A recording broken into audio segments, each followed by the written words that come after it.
I woke up to the sounds of light tapping on the door. Another thing that made this whole situation even more creepy was that these stairs were very loud. You would have heard somebody walking up them or down them, and we didn't hear anything. Everything about this entire situation felt completely wrong. I woke up still gasping for air, trying to yell for help. As my eyes started to adjust, I scanned the room and realized she was now gone. It felt like I had just gotten the ass whooping of a lifetime. As my breath settled, I slowly inspected my room and forced myself to get up because I needed to take a look at my neck in the mirror. I felt drunk as I walked to the bathroom. As I inspected my neck, I couldn't find a damn thing. How is that even possible? I literally felt her choking me. Am I losing my mind? My own sanity was in question, and I wondered if I was one of those people who were just going to develop schizophrenia out of nowhere. Just the thought of that happening made me feel sick to my stomach because my sister has schizophrenia, and it was so painful to watch her try incredibly hard just for everything to fall apart. She just started losing her and became this different person, and I did not want that to be me. With all this going on, I didn't even think to check what time it was. So I made my way to the end table where my phone was still sitting, plugged in and charged. My heart sank when I realized it was only 5:36 in the morning. Okay, I've dealt with many sleepless nights, but none of them left me feeling this drained. There is no way I could keep this pace up. My whole body felt like it was made out of lead. So I decided to whip out my phone, desperately trying to look for some answers. As I started down the rabbit hole of how schizophrenia manifests later in life, the more I researched on Google, the less I felt that I was actually going schizo or crazy. Thank God. But this left me with more questions than answers. Why did I feel so drained after I woke up? Is this some kind of a ghost or a demon? Why was I so defenseless in my nightmares? All of these questions and more were just eating me alive. I hated the feeling of being defenseless because I used to get bullied a lot until I started fighting back. I took a lot of pride in having the courage to stand up to other people, so this whole situation felt like I was taking many steps backward. And I've never had a nightmare so vivid. I'm no stranger to nightmares. I've had the falling nightmares or being chased and eaten by zombie types of nightmares, but I've never felt myself slam into the ground or be eaten alive. I would always wake up before anything truly bad or gruesome happened. I was so confused about why I could feel her suffocating me. The morning dragged on despite me doing everything in my power to occupy my mind. At this point, I just needed to get the hell out of here. So I grabbed my pre-workout, mixed up a fat double scoop, and hit the gym. When I got to the gym, I was intentionally half-assing my workout so I could milk the clock for every second. Thankfully, I had already packed everything I needed to work before going to the gym, so I didn't need to go back to the apartment. During the drive to work, my mind was racked with so many of these what ifs and whys. What if it's just the apartment? But I've also been living there for quite some time, and nothing has happened before, so why is everything so different now?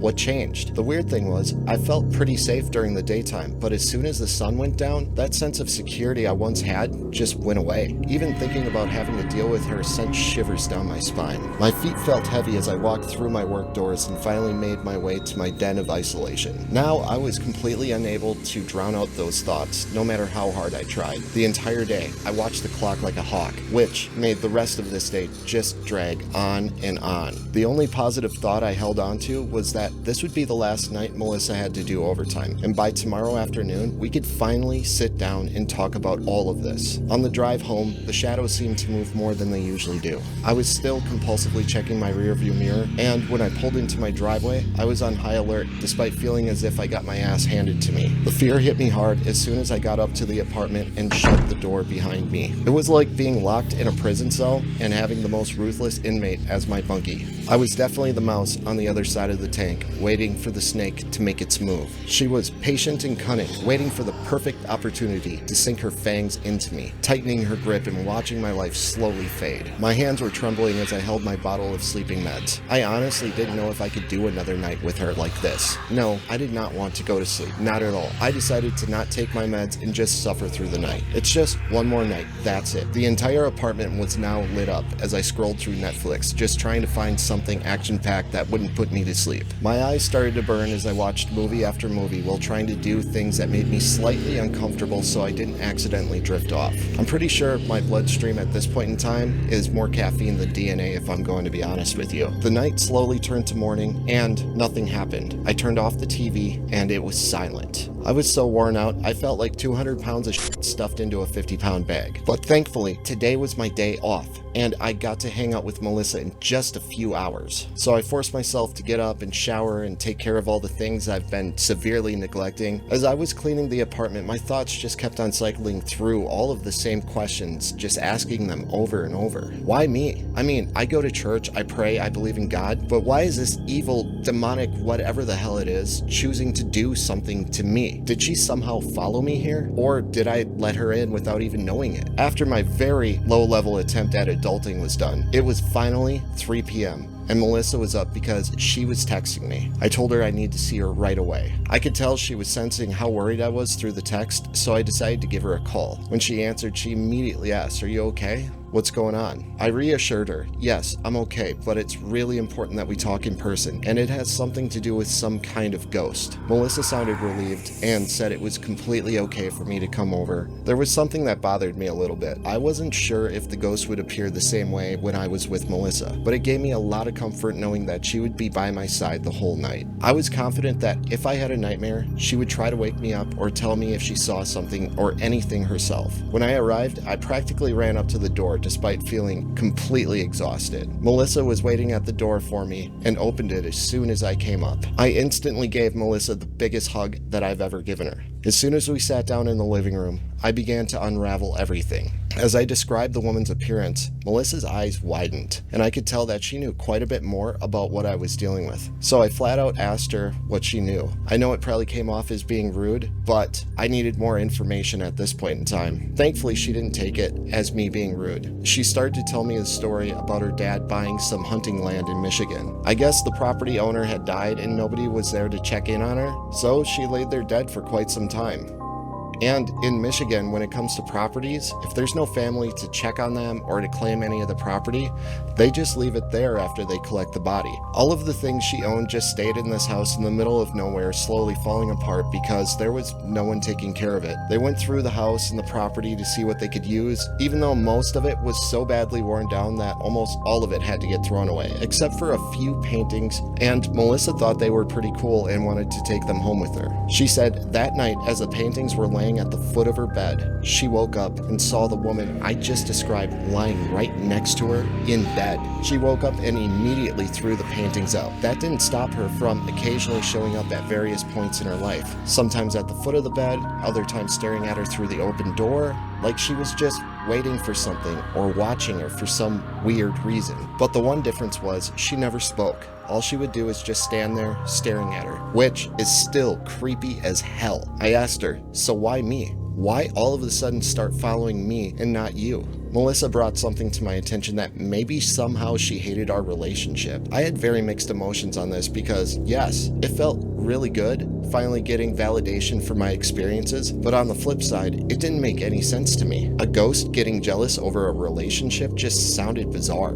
And the thing that bothered me the most is she wanted to push me over the edge so that I would do the dirty work for her so she could get exactly what she wanted from me. Knowing this made me feel so disgusted, not only by her intentions, I just reverted back to that scared, defenseless child. I truly believed with all my heart that this person, even though they were once alive, was now just pure evil. Every piece of humanity that she once had is long gone. I asked Melissa if it was alright for me to stay a few days because this whole situation was freaking me out. She reassured me that it's more than okay. But while we were talking, I realized I hadn't eaten anything in a while, and it was starting to affect my thinking in the conversation. So I asked her if she had anything to eat, and at this point, I was starving, so it didn't matter what it was. I was thankful that she was one of those people who likes to cook, and she always makes extra, so there was some chili just sitting there in the crock pot. I went and fixed myself a fat bowl of chili and started shoveling it in. I didn't realize how much time had gone by, and the food was making me feel drowsy. I brought all the stuff I needed to sleep, and I asked, Mel, could you please keep an eye on me while I'm sleeping, and if you notice anything, please wake me up. Even Even though I knew her answer was going to be a yes, it just felt really nice to hear her say that. As I lay on the bed, Melissa took out her sage and smudged the place. Even if I thought it was weird, I was really glad she was doing it. And when she was done, she laid right next to me. As we both prayed together, I could feel my meds kicking in, and at some point I must have just passed out. I woke up the next morning, and the sun was shining through the windows, and Melissa was still sleeping right next to me. To be honest, I wasn't sure if this was another variation of the nightmare that I've just not experienced.